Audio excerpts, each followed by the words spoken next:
예, 안녕하세요. 원재입니다. 예, 오랜만에 이렇게 영상으로 찾아뵙는 것 같아요.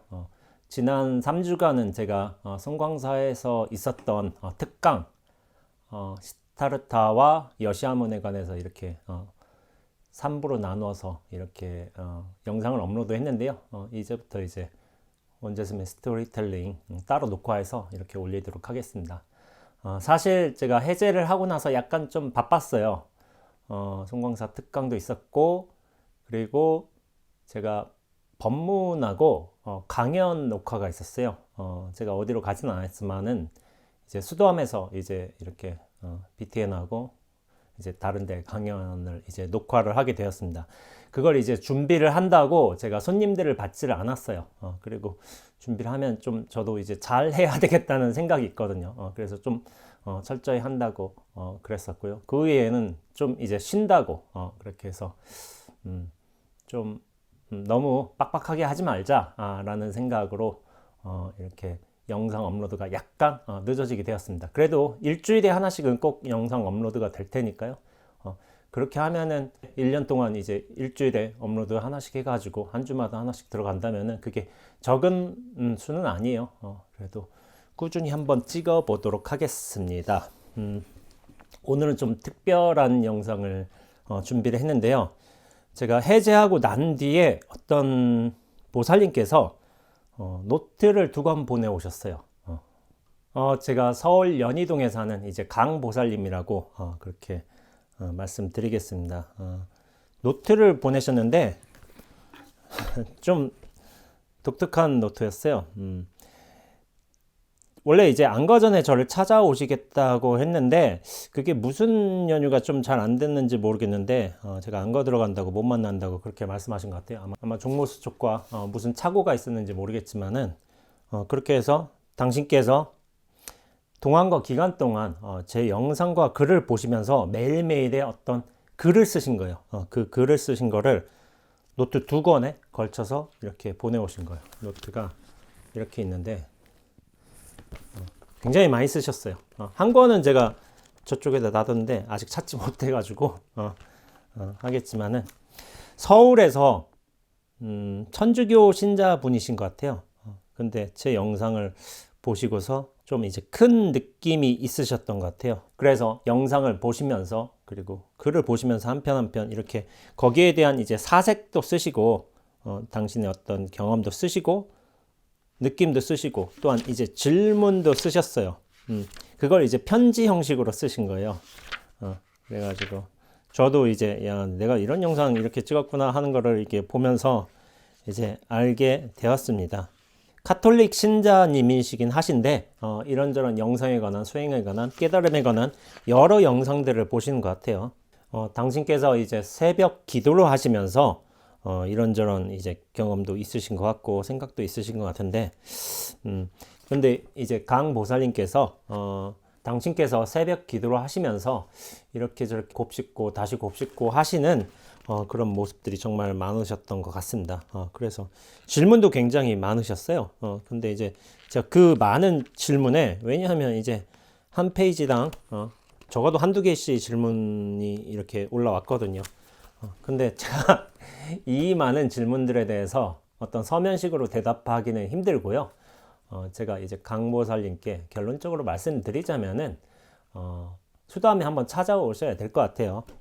물론 이제 연세가 있으시고 좀 힘드실 수도 있겠지만은 제가 원칙으로 삼은 게 있어요. 제가 저를 찾아오시는 모든 분들은 다 약속을 통해서 만나 뵙고 있습니다. 근데 첫 만남은 공부를 하시고 정말 글을 좋아해 주시고 영상에 느낌이 많으셨던 분들께서는 직접 찾아오셔서 첫 만남을 여시는 게 바른 방식이라고 저는 생각하고 있어요. 제가 먼저 찾아가지는 않아요. 이거는 많은 분들이 수긍해 주실 거예요. 여기저기서 요청은 많으시지만은 제가 찾아가서 만나는 일은 없습니다. 없고 먼저 찾아오셔서 그 포문을 여셔야 돼요. 여셔야 되고 그러면서 대화를 많이 해보면 좋을 것 같다는 생각을 했습니다. 그리고 제가 온라인상으로나 이메일상으로 질문 같은 걸 안 받는다고 그렇게 말씀드린 적이 있어요.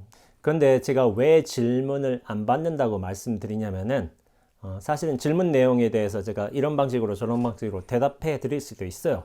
근데 제가 정말로 중요하게 생각하는 건 뭐냐면은 질문하시는 분의 어떤 상태인 것 같아요. 어떤 열린 정도, 깨달음 정도, 그것에 맞춰서 달리 이제 대답을 해드릴 수 있다고 생각하고 있는데, 만약 누군가가 질문을 해오신다면은 많은 분들이 겪어보셨을 거예요. 저도 질문해요. 왜냐하면 이분의 어떤 인식 상태, 영성의 어떤 단계라든지 어떤 열린 정도, 그거를 저도 파악해야 되기 때문에, 그래서 그에 맞춰서 제가 대답을 해드리고 있지, 어떤 사람과 사람과의 어떤 이해가 바탕이 된 상태에서 질문과 대답이 저는 오고 갈 수 있다고 생각하고 있습니다. 그래서 제가 모르는 분에 대해서 어떤 객관적인 문제, 의문에 대해서, 거기에 대해서 정해진 객관적인 대답이 있는 게 아니라 그런 사람과의 어떤 긴밀한 교류를 통해서, 이해를 통해서 좀 더 이제 나은 질문과 바람직한 대답, 그런 것들이 나오지 않을까, 그런 생각 때문에 저는 질문을 개인적으로 이제 받고 있지 않습니다. 직접 찾아와서 물으시고 저도 묻고 그러면은 분명하게 짚어지는 부분들이 있을 거라고 생각을 하고 있어요. 그래서 그런 차원에서의 대화가 훨씬 몰입감이 있고 훨씬 현장감 있고, 그러면서 느낌이 크지 않을까, 감에도 크지 않을까, 그렇게 생각하고 있습니다. 제가 강보살님의 이제 글을 보면서 느낀 점이 한 가지가 딱 있어요. 그게 뭐냐면은 사색하시는 경향이 굉장히 강하신 거예요. 사색을 하시면서 생각이 풍부하시고 거기에 대해서 이해되는 부분도 많으시기 때문에 이렇게 이제 책 한 두 권으로 이제 글을 쓰실 수 있던 거죠. 그러니까 일반 분들은 이렇게 글로 정리하기도 사실은 힘들 수가 있어요. 근데 이제 당신께서는 뭐 말로 풀어내는 것보다 오히려 이제 글로 정리하는 게 훨씬 더 이제 습이 됐다고, 이게 더 나한테는 자연스럽다고 이렇게 말씀을 하셨는데, 그게 이제 적합하신 분 같아요. 근데 제가 개인적으로 생각하는 바는 사색의 힘, 생각의 힘이 굉장히 강하시긴 한데, 약간 균형상의 문제에서 그걸 이해자량이라고 해요. 내가 이해, 사색, 어떤 생각을 통해서 이렇게 받아들일 수 있는 부분, 그런 부분이 있는데, 근데 그 맞은편에 또 뭐가 있냐면 경험자량이라는 게 있어요. 경험자량. 물론 이제 당신께서 아침 기도를 하시고 수행을 하시고 그러긴 하지만은 이 이해자량이 훨씬 크신 분이라는 생각을 하게 됩니다. 근데 이 이해자량이 크다고 해서 나쁠 건 없어요. 생각이 많다고 해서 문제되는 바가 있는 건 아니에요. 다만 이제 그 생각의 어떤 실체화라든지 생각이 실제로 있다, 생각이 너무 큰 범위를 작용하고 있다, 그거는 좀 경계돼야 되지만 사실은 생각은 있고 말고에 사실은 관계되지 않아요, 이 진리라는 거는. 그러나 그 생각의 어떤 실체화는 좀 무너져야 될 필요가 있어요. 보통은 그렇잖아요. 내가 생각한다고 여기잖아요. 내가 생각하는 거지. 나 자신의 어떤 존재에 대해서 어떤 실체화의 느낌이 강하다면은 생각도 실체화 되거든요.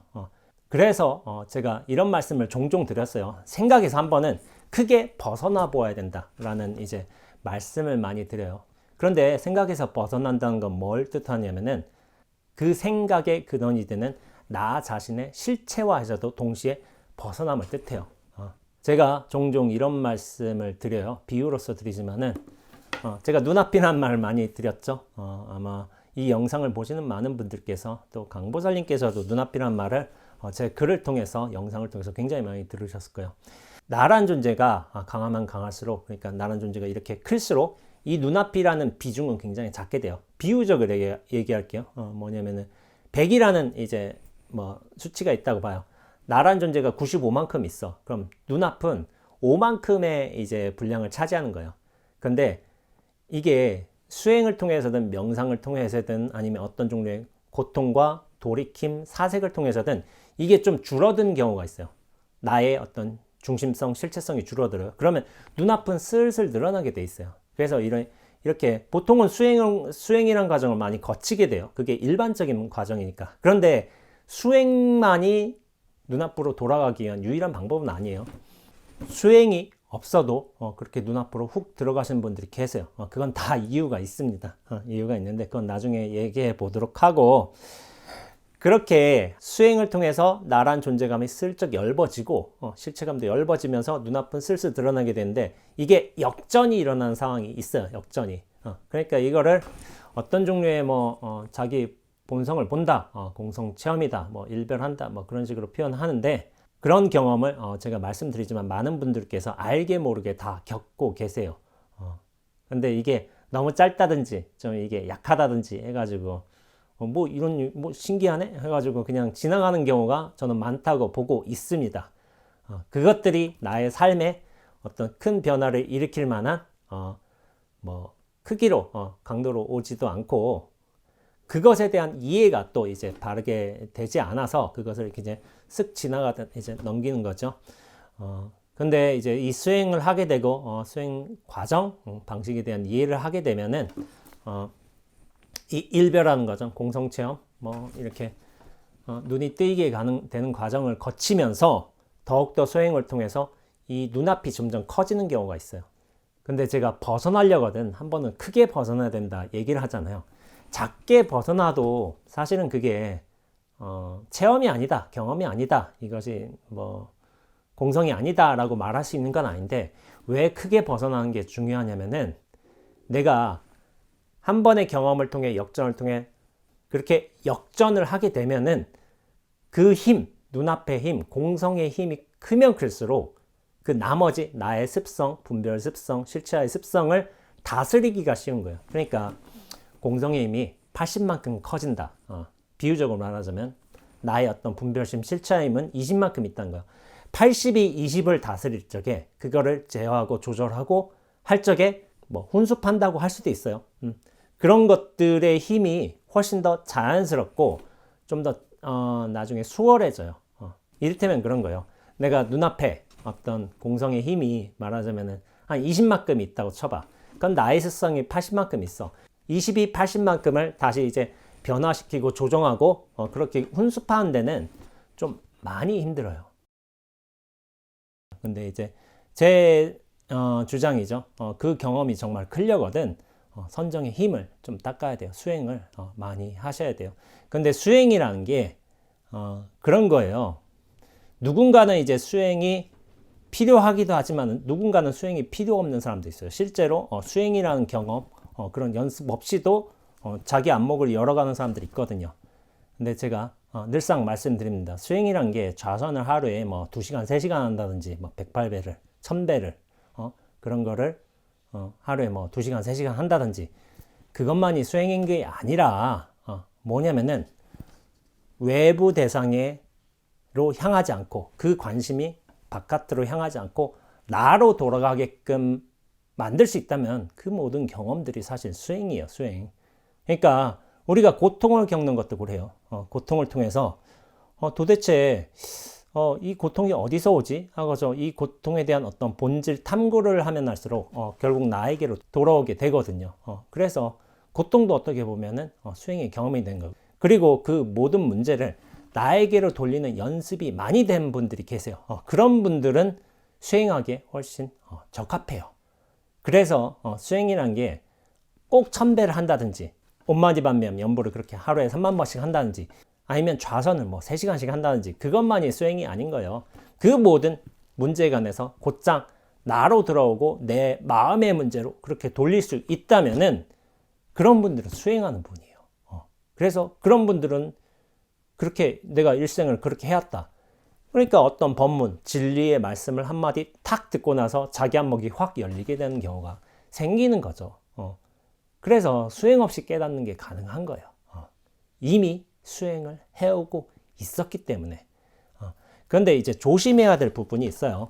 제가 이 강보살님께도 느끼는 바이지만은 생각이란 게 이 수행에 분명히 중요한 요소예요. 우리가 관념, 이해. 그런 것이긴 하지만은 그것에 너무 몰려 있으면 안 돼요. 그러니까 제가 여러 차례 많은 분들 통해서 말씀드리지만은 진리의 말씀, 법의 말씀, 그리고 깨달음의 말씀 여러 이제 구절들이 있지만은 그것들이 이해를 통해서 사유되고 그리고 흡수되는 면도 있어요. 근데 흡수되기 위해서는 그 그릇을 잘 마련해야 돼요. 왜냐하면 진리의 말씀이 아무리 넘쳐난다고 해도 그것을 결국 흡수하는 건 나거든요. 나. 그러니까 내 살림살이로 펼쳐져야 되는 거예요. 근데 그것들이 좀 안 되는 경우가 많이 있어요. 그래서 저를 찾아오는 많은 분들 중에 이제 어떤 분들이 계시냐면은 요즘 유튜브 시대잖아요. 더군다나 이제 코로나 때문에 이제 어디 다니기 힘든 상황에서 유튜브 본문을 많이 들으신 거예요. 훌륭한 선생님들 많이 계시죠. 그러니까 유튜브 본문을 계속 듣는 거예요. 3년 정도 듣고. 그래서 어지간한 그 것들은 다 이해를 해, 이미. 왜냐면 3년 동안 들어왔으니까. 하루에 뭐 3, 4시간 듣는다 해봐요. 그럼 본문들은 이미 다 꿰고 있겠죠. 어떤 의미에서는. 그래서 다 이해는 해. 근데 진짜 큰 문제가 있어요. 뭐냐면은 이해는 되는데 실감이 안 난다는 거예요. 실감이. 그러니까 여기서 깝깝한 거야. 그러니까 저 스님이 아주 좋은 말씀, 이제 법의 말씀, 진리의 말씀을 하셔가지고 다 이해는 해. 하도 많이 들어왔으니까. 그런데 그게 내 눈앞의 삶으로서, 경계로서, 경험으로서 실감이 돼야지. 실감이 안 되니까 이게 힘든 분들이 많은 거예요. 그래서 찾아오시죠. 그러면은 제가 똑같은 말씀 드려요. 그릇이 마련이 안 됐다고. 그릇이. 그러니까 진리의 말씀이 그렇게 넘쳐난다 하더라도 그것을 받아들일 수 있는 것은 내 그릇 크기만큼이에요. 진리에는 그릇 크기가 없어요. 그런데 나라는 인연은 크기가 있어요. 제가 거듭 말씀드리지만은 내가 이렇게 뭐 밥그릇 마냥 그런 크기로 이제 내 그릇을 마련했다면은 진리의 말씀이 들어와서 결국 힘을 뻗칠 수 있는 거는 요 밥그릇 크기만큼이에요. 밥그릇 크기. 그런데 내가 이 낙가한 만큼 내 그릇이 커졌다 하면은 진리의 말씀이 여기만큼 커질 수 있는 거예요. 법당 크기만큼이라든지 집 크기만큼. 근데 내 그릇이 깨졌다. 그러면은 천하를 품을 수 있어. 천하를. 그러면 어떻게 돼요? 진리는 삼천대천세계에 이미 넘쳐나는 일들이 되는 거예요. 그릇이 깨진 게 중요하죠. 근데 내 마음이란 건 어느 정도 우리가 중생심으로 살 때는, 그리고 어떤 분별을 완벽하게 벗어나지 못할 때에는 그런 크기라는 게 있을 수밖에 없어요. 그래서 그 그릇을 크게 할 필요가 있다고 말씀드린 거예요. 애초부터 그릇이 없다. 모든 법은 평등하다. 완벽하다. 경계가 없다. 그거는 법의 속성이에요. 나라는 인연은 그렇지가 않다니까요. 그래서 법의 속성을, 공성의 속성을 그렇게 이해하면서도 나라는 어떤 인연, 상황, 그것의 크기를, 그릇의 크기를 크게 해나가야 할 필요가 반드시 있다고 말씀드린 겁니다. 그것이 가장 보편적인 방법이 뭐냐면 수행이란 거예요. 수행을 통해서, 수행 자체가 몇 시간 했다, 내가 좌선을 몇 시간 하고 연불을 3만 번 하고, 이것을 통해서 수행이 된다, 그릇이 커졌다라고 말씀드릴 수 있는 게 아닌 거예요. 왜냐하면은 수행이란 건 어떤 시간이나 밀도 그런 것들의 문제가 아닌 건 아니지만은 본질적으로 뭐냐면 비워냄의 어떤 작업인 거예요. 비워냄. 실체화로서 멀어지고 중심을 탈피하고, 이것이 실체화 중심을 탈피할수록 내 그릇은 점점 더 커지는 거예요. 그릇은 비워짐으로써 그것을 담아낼 수 있는 영역이 커지는 거죠. 근데 내가 나란 존재가 이렇게 있고 실체로 딱 있다, 이게 딱 붙들고 있다, 거기에 들어갈 틈과 여지가 없어요. 그래서 이제 가시나무 생각? 거기서 그런 대사가 나오는 거죠. 내 속에 내가 너무도 많아 당신의 쉴 곳 없네. 그러니까 나의 생각과 분별과 관념과 어떤 실체화가 많으면 많을수록 진리가 들어올 수 있는, 진리가 쉴 수 있는 공간이 없는 거예요. 그래서 비워낼수록 사실은 커지는 거예요. 그렇지만 종국에는 그 비워내는 어떤 중심, 나라는 존재도 어떤 그 실체의 그릇이 탁 깨지면 이 삼천대천세계 허공을 이 세상의 모든 존재를 다 품을 수 있게 되는 거죠. 그럴 때 이제 나라는 존재가 어떤 상황, 도구, 인연, 통로 이렇게 느껴진다고 제가 여러 차례 말씀드린 바가 있습니다. 그래서 이해자량이 크신 분들이 많아요. 법문을 통해서든 사색을 통해서든 관념을 통해서든 분명히 자기 정리를 통해서든 이해자량이 크신데, 근데 가장 중요한 거는 내가 그러한 경험으로서 내가 그렇게 끼면서 살고 있는가? 그게 가장 중요한 요소죠. 많은 분들이 이제 법문을 통해서 생각을 통해서 이렇게 이해하신 분들이 갈증을 느끼는 부분이 그런 거예요. 그러니까 내 경험으로서 그렇게 실감이 나야 되는데 그 실감 영역에서 많이 부족하다고 느끼시는 거죠. 거기서 이제 정체되었다 그런 점을 많이 느끼시는 거고 이런 경우 제가 말씀드리지만은 이해 자량의 영역과 어떤 경험 자량의 영역 그런 부분들이 약간 저는 불균형 상태에 있다고 생각하고 있습니다. 그래서 경험 자량의 영역을 훨씬 더 확대시켜야 된다고. 그래야만 내 그릇이 커지면 커질수록 그 진리가 들어와서 그 생생함을 발휘할 수 있는 여지가 더 커지는 거예요. 우리가 생각을 통해서 분명히 법에 관해서 진리에 관해서 사유하고 따져보고 받아들일 수 있는 영역도 크지만은 중요한 거는 이 생각에서도 벗어날 줄 알아야지 그게 진짜 수행이라는 점이에요. 사실 말과 침묵이란 건 진리의 관점에서는 아무런 차이가 없습니다. 말해도 진리고 침묵해도 진리인 거예요.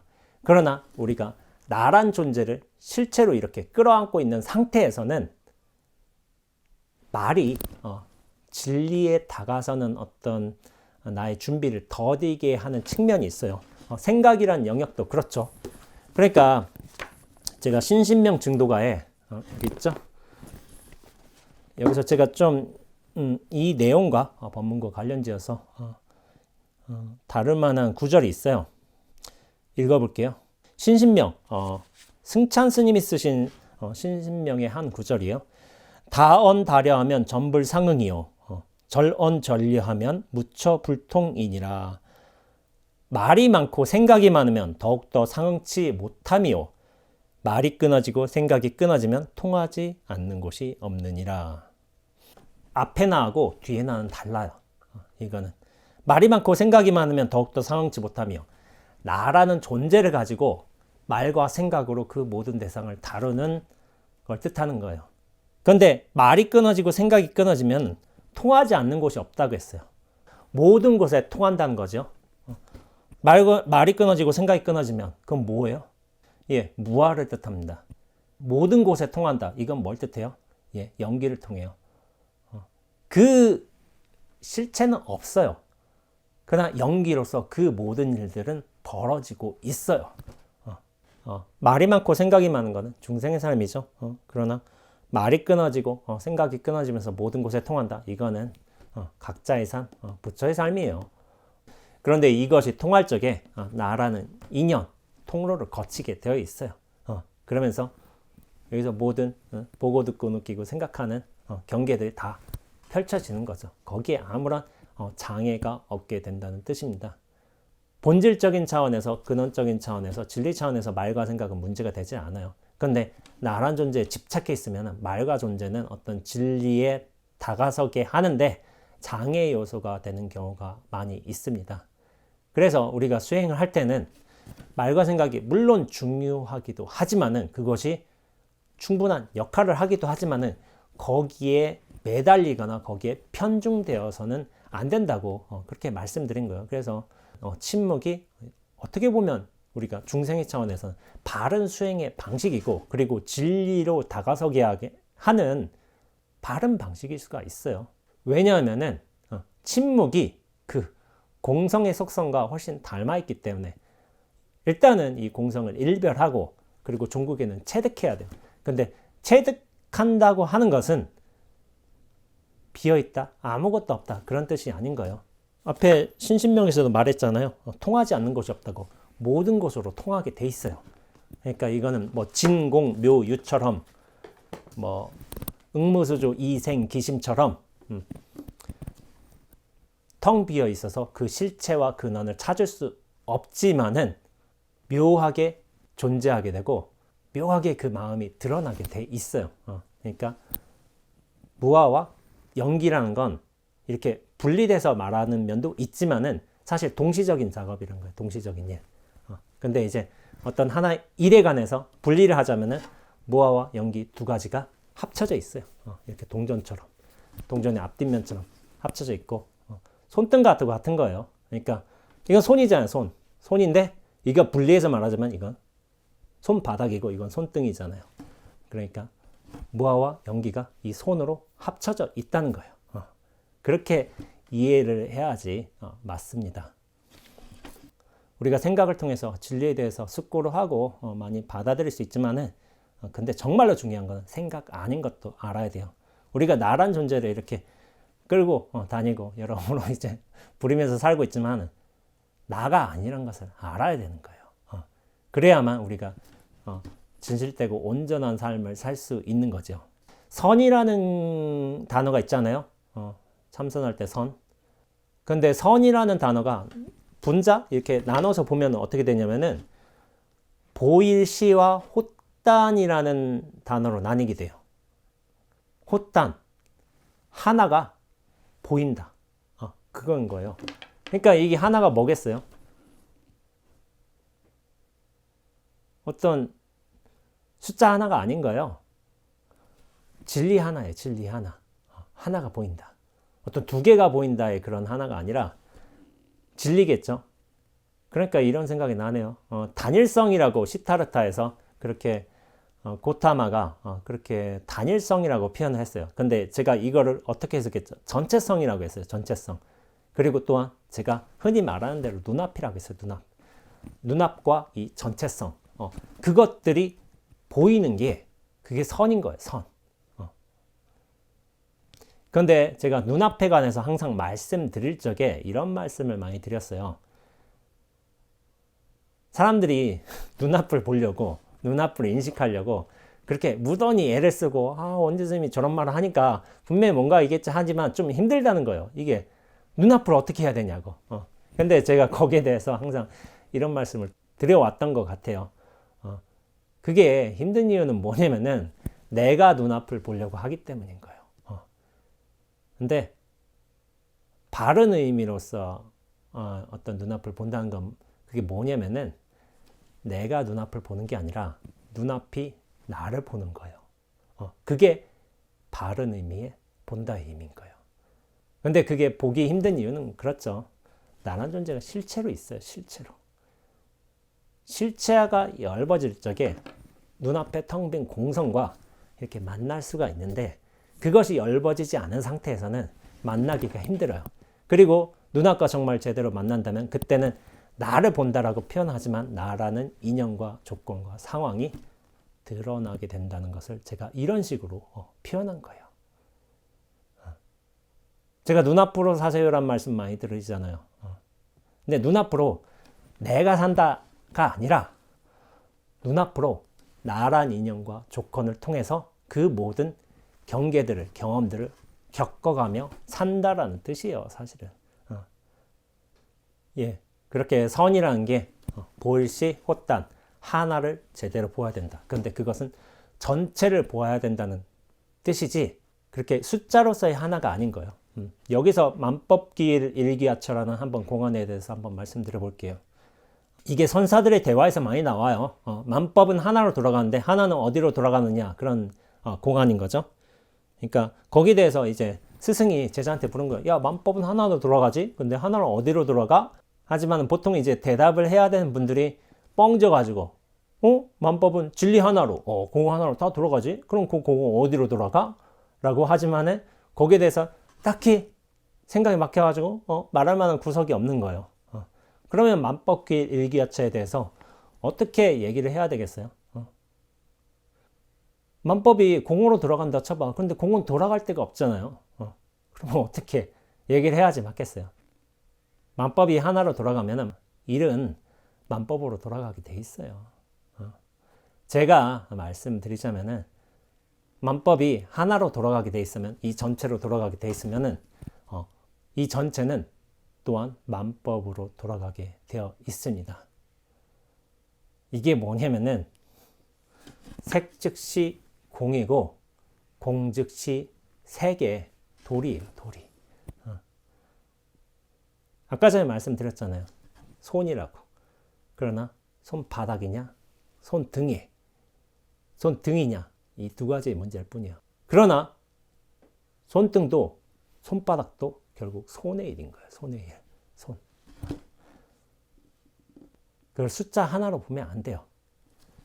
전체성이 하나, 어떤 차별과 분리가 없는 그 근원, 바탕, 배경으로서의 하나, 이렇게 봐야 되는 것이지 결국 숫자 1이 아닙니다. 숫자 1이 아니에요. 이게 참 힘든 일인 거예요. 우리가 생각에 의지해서 그렇게 많이 수행하고 모든 걸 따져가면서 살고 있지만은 생각을 한번 크게 벗어나 보여야 한다는 거. 그게 정말 중요한 거예요. 근데 생각을 한번 크게 벗어난다는 건 뭘 뜻하냐면은 그 생각을 하는 주체, 중심으로서의 나의 존재감마저도 확 벗어나야 된다는 거예요. 나의 실체감마저도. 그러면은 전체 눈앞이 분명히 드러나게 되어 있습니다. 그래서 전체 눈앞으로 확 드러난다면은 그때부터는 이제 나라는 인연을 잘 쓸 수가 있는 거예요. 나도 인연법인 거예요. 인연법. 근데 이게 활용도가 높은 인연법이에요. 인연법. 제가 그렇게 말씀드리지만은 개합, 이 전체 눈앞과의 개합이 정말 잘 될수록 이게 완벽하게 됐으면 그때부터는 인연법을 다룰 수 있는 힘이 생겨요. 안목, 여유, 역량이 생기는 거예요. 그거는 인연법이라는 건 뭐냐면 생사법이에요. 생사법.